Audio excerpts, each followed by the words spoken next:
posisi yang ada itu kita lihat dari visibility study-nya. Visibility study.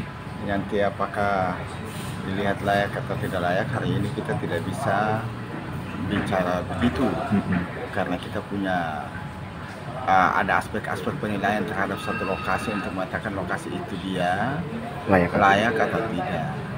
Nah, yang hari ini semua orang debatkan itu menurut saya adalah keliru, karena ini lokasi di mana saja itu nanti dilihat di studi dulu. Saya pikir kita bersyukur ke pemerintah sudah menetapkan di sana. Nah, sekarang kalau memang pemerintah sudah tekan, dananya ada, terus dilakukan visibility study, kriteria-kriteria itu dibangun. Tentu ada plus minusnya, ini ada, ini tidak, ini ada, ini tidak, gitu. Jangan sampai linknya belum ada, beli ini istilahnya proyeknya belum datang, kita udah dibangun wacana tentang layak apa tidak layak. Ini ada dulu. Oh iya. Jadi gitu. Artinya selama ini belum ada visibility study itu tadi, Pak? Iya, tentunya kan harus ada menunggu proyek ini dari IKKP ini.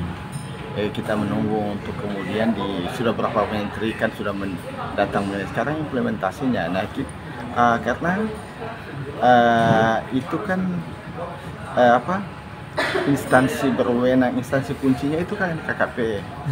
Kapan datangnya sehingga KKP itu Kementerian Kelautan Perikanan. Ya. Nah, itu kemudian dia ini ya kasih anggaran untuk melakukan itu. Karena ada amdalnya, ada macam-macam segalanya, via visibility study-nya itu. Kalau itu penting, paling tidak ada lokasinya dulu lah. Jadi tidak usah polemik tentang lokasi. Sekarang lokasinya sudah ada, dananya diturunkan biar kita dibuat.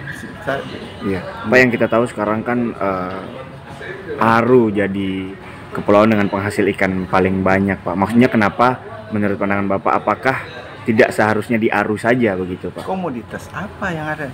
Komoditas apa yang mau dikembangkan ke depan? Aru itu sekarang ini seharusnya ditutup. Oh, kenapa itu, Pak? Karena apa yang potensi Aru itu adalah potensi udang. Potensi udang, Pak, ya. Terima kasih sudah nonton. Jangan lupa like, subscribe, dan share ya.